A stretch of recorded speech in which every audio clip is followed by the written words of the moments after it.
Darlene Fitzgerald Price. Hello, how are we doing today?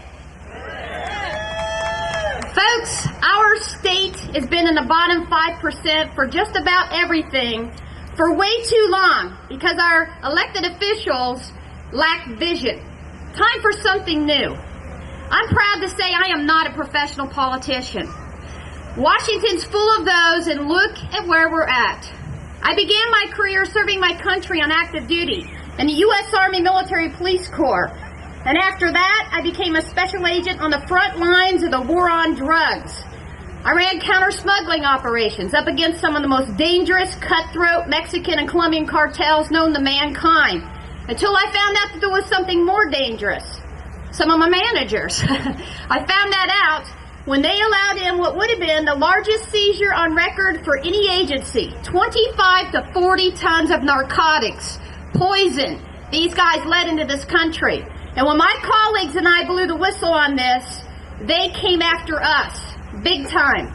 We endured the worst threats, retaliation, humiliation that no one here should ever have to endure just because they dare speak truth to power and try to expose corruption. I'm proud to say we did not back down. We did not go quietly into the night. We stood up to this, and this turned into a 10-year battle fighting government corruption all the way to Capitol Hill. I gave live testimony in front of the U.S. Senate, in front of Congress, and my written testimony was submitted before the 9/11 Commission. And along the way, I came upon working with whistleblowers from virtually every agency in the government.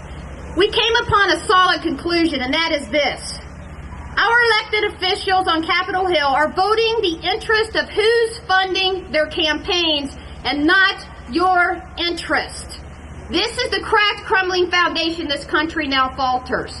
Time for something different. I'm the only candidate in this race who has vowed, and I have not and will not take one thin dime from corporations and banks.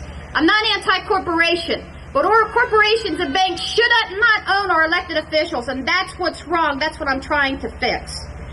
Folks, we have some good candidates in this race. Of course we do. We're Kentuckians. But I humbly ask you to consider the following. We're in 3 wars right now, 2 in the Middle East and the forgotten war, the war on drugs.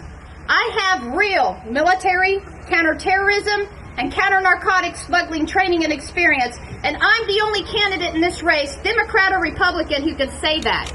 Number 2, make no mistake, this is not a state position. This is a federal government position dealing with federal law, federal bureaucracies.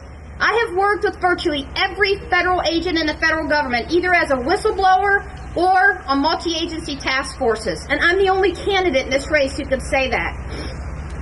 Also, I am a veteran, and I'm not just a veteran. I come from a family of 4 generations of veterans. I have 2 brothers that fought in the Vietnam War. My father fought in World War I, World War II, my grandfather in World War I. Basically, my family can't get along with anybody. Just kidding. And my son just joined the Navy.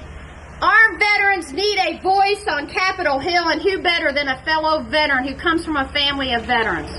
And finally, I put my life on the line for my country. As a special agent fighting the war on drugs and exposing this corruption, folks, when I exposed this corruption, I didn't just write a memo. I appeared on C-SPAN 2 times, MSNBC, NBC News, and believe it or not, Fox News even had a Democrat on. The cartels would love to have my head on a stick for exposing one of their biggest pipelines. I put my life on the line for my country, and I'm the only candidate in this race who can say that.